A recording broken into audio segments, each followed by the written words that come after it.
কেউ কেউ আমাদের অনেক ছাত্ররা সংবিধান বাতিল করে দিতে চায়। এটা হঠাৎ সব বাতিল করে দিলে পরে তো মুক্তিযুদ্ধকে অস্বীকার করা হয়, স্বাধীনতাকে। ৭২-এর সংবিধানকে মুক্তিযুদ্ধ ও স্বাধীনতার সংবিধান উল্লেখ করে সুপ্রিম কোর্টের আইনজীবীরা বলেছেন, কারো ঘোষণাপত্রের মাধ্যমে এই সংবিধান ছুঁড়ে ফেলার কোনো সুযোগ। সম্মানিত দর্শক, আসসালামু আলাইকুম।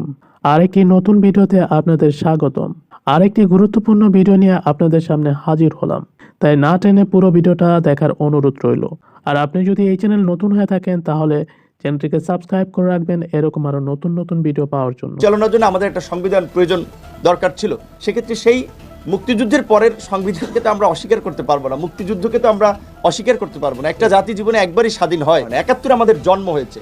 এবার সমন্বয়ক সাজিস আলম ও হাসনাত আব্দুল্লাহ সহ সকল উপদেষ্টা পরিষদ চাইছেন ৭২-এর সংবিধানকে পুরোপুরি পরিবর্তন করে তাদের ইচ্ছামতো সংবিধান তৈরি করতে, যাতে করে তারা ইউনূস সরকারকে স্বীকৃতি দিতে পারে এবং দেশের গণতান্ত্রিক সরকার প্রক্রিয়া ব্যাহত করে এই অবৈধ সরকারকে দীর্ঘ সময় ক্ষমতায় রাখতে পারেন। কিন্তু তাদের এরূপ পরিকল্পনা দেশের সাধারণ জনগণ সহ বিভিন্ন রাজনৈতিক দলের নেতা কর্মীরা কোনো মতেই মেনে নিতে পারছেন না। ইতিমধ্যে দেশের বিভিন্ন জেলায় আওয়ামী লীগের খণ্ড খণ্ড মিছিল সহ রাজনৈতিক নেতা কর্মীরা বিভিন্ন টকশোতে এই বিষয়ে বিস্ফোরক মন্তব্য করেছেন।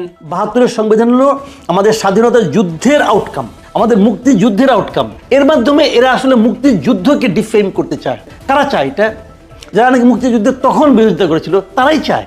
এছাড়া সমন্বয়কদের কর্মকাণ্ড ইতিমধ্যে ছাত্রদের মনে একটি হিত বিপরীত ঘৃণার জন্ম দিয়েছে। তারা জানিয়েছেন ছাত্র আন্দোলনের মূল লক্ষ্য ছিল বৈষম্য নিরসন এবং ছাত্র রাজনীতি বন্ধ করা, কিন্তু এখন তারা ক্ষমতার লোভে নিজেরা এই ছাত্র রাজনীতির গভীর ষড়যন্ত্র চালাচ্ছে।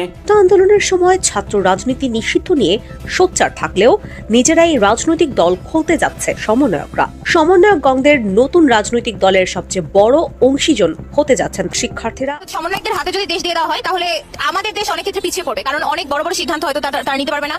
আন্তর্জাতিক যে দেশগুলোর সাথে আমাদের যে সম্পর্ক, এই সম্পর্কটা আরো বেশি আমার মনে হয় যে দুর্বল হয়ে যাবে, এত বেশি শক্তিশালী হবে। সম্মানিত দর্শক, সম্পূর্ণ ভিডিওটি দেখার জন্য আপনাকে অসংখ্য ধন্যবাদ।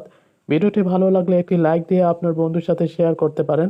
সেই সাথে আপনার গুরুত্বপূর্ণ মতামত আমাদের কমেন্ট বক্সে জানিয়ে দিতে পারেন। আর আপনি যদি এই চ্যানেল নতুন হয়ে থাকেন তাহলে চ্যানেলটিকে সাবস্ক্রাইব করে রাখতে পারেন। এখনকার জন্য বিদায় নিচ্ছি, কথা হবে অন্য ভিডিওতে। ততক্ষণ পর্যন্ত ভালো থাকবেন। আল্লাহ হাফেজ।